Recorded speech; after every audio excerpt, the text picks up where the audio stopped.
两当一摆112年全国运动会虽然也未登场，不过其实真侪比赛，包括旁船已经有10县市110位选手到9月8号将争取12面项目的金牌。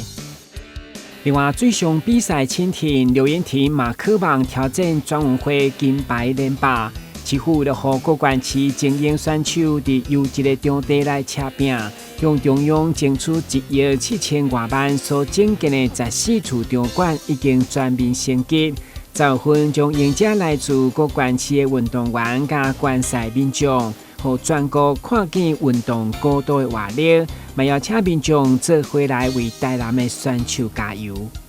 场地我们都是密集的在整理中，目前还没有完工的，包括一个橄榄球场，另外一个马术场，一个田径场，这个已经达到95%以上的这个工程了。那在9月20号左右就会全部来完成，然后提供我们来自我们全国12000名运动员来这边来比赛。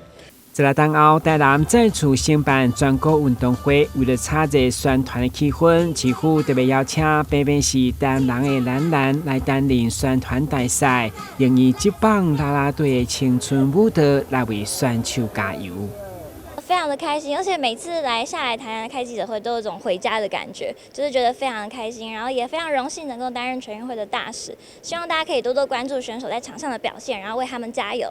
全运会已经只剩100天的这时，其中有一天嘛特别以台南棒球队的坚强实力来为选手加油，邀请全民共同来关心。12年全运会在台南倒数100天。